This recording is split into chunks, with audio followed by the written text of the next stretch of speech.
যে বিটিসি যেতিয়া আমি সরকার বনাম আমার ফার্স্ট উচ্ছেদর জাননীটো ফেরেঙ্গা তাত যাব যে সেপ্টেম্বৰ মাহে গছ পুলি লগোৱা মাহ নহয় আৰু এইটোৰ কাৰণে চেন্ট্ৰেল পদবী এটাৰ পৰা কাকোতো ৰিলিজ দিব নোৱাৰে আৰু এই ৰিলিজ দিছে যে ইয়াৰ পিছত গভীৰ ষড়যন্ত্ৰ আছে।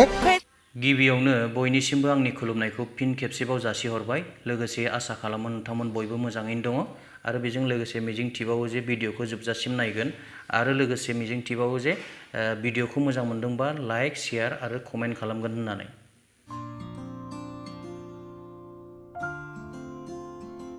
BPF हानजाया BTCनि खुंथायाव फैफिनोब्ला गिबियावनो बिआर फेरेंगा एबा रनजित बसुमतारीखौ उच्छेद खालामनायनि नटिसखौ हरग्रोनाय जागोन। दा बे खोथाखौ बुंदों मानाव गेदेर बारग' BTCनि चिफ हाग्रामा महिलारी सारा। बिथाङा मैया जानानै थांनाय 14 नं चिरां दुवाराव मोनसे BPFनि जयनिं सेरेमनियाव बाहागो लानानै बे खोथाखौ बुंदों। बेजों लोगोसेनो जोङो नुनो मोनदों माने राजखान्थिनि फोथाराव इलेक्शना खाथिनिफ्राय खाथि सौफैनाय लोगो लोगो गोबां दैदेनगिरि गोबां रायजो राजाफ्रानो दोलोफोरखौ सोलाय सोल' खालामनानै बे दोलोनिफ्राय बै दोलोआव बै दोलोनिफ्राय बै दोलोआव थांनायखौ जों नुनो मोनदों।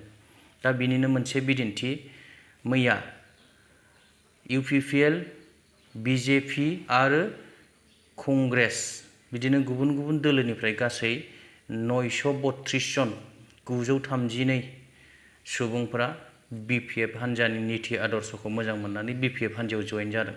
बिदिब्ला भिडिअखौ एसे नायदिनि। चिरां दुवार समष्टि आरो चिरां समष्टि दुटा ब्लक मिली पेलाय जयनिं सेरेमनियल प्रग्राम লৈছে। ইয়াত জয়নিং সেৰেমনিয়েল যিটো প্ৰগ্ৰাম ইয়াত UPPL BJP আৰু JSP বা কংগ্ৰেছ সব মিলাই পেলাই 900তকৈ বেছি আজি আমাৰ BPF দলত যোগদান কৰিলে। মুঠতে BTC নিৰ্বাচন শেষ হোৱা মানে UPPL দল আৰু নাথাকিব। ইহঁতে সব 2003 চনৰ 10 ফেব্ৰুৱাৰী আগত পৰাই আছে।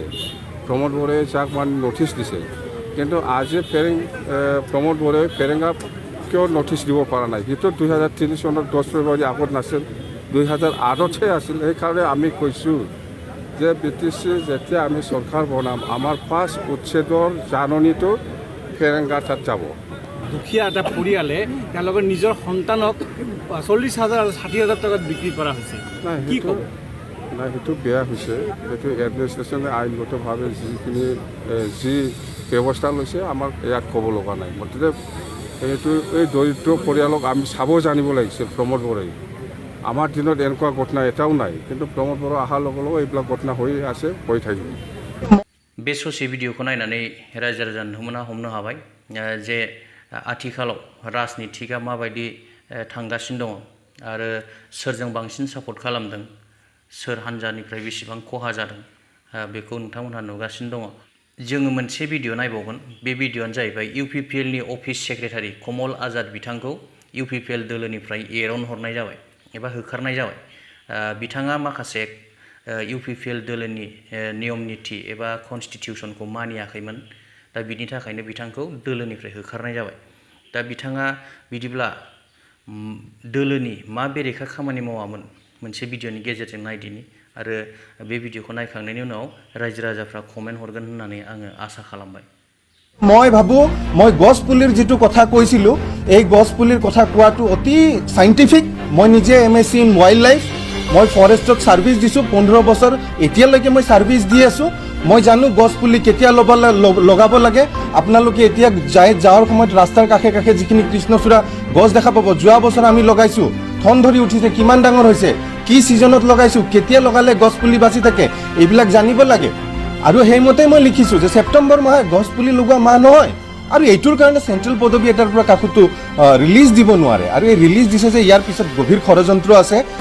जोबथारनायाव मोनसे भिडिअ नायबावनि। बे भिडिअआनो जाहैबाय BTCनि EM राकेश ब्रह्म सारनि मोनसे भिडिअ भाइरेल जागासिनो दङ। दा बे भिडिअ भाइरेल जानायखौबो एसे नायफादो आरो अन्नानै प्लिज गाज्रि कमेन्ट दाहो बिथांखौबो। जायखिया भिडिअखौ जास्ट आङो एसे बयबो गोसोफ्राव रंजाथों होननानैसो होनाय जादों। बिदिब्ला बिथांनि भाइरेल भिडिअखौबो एसे नायदिनि।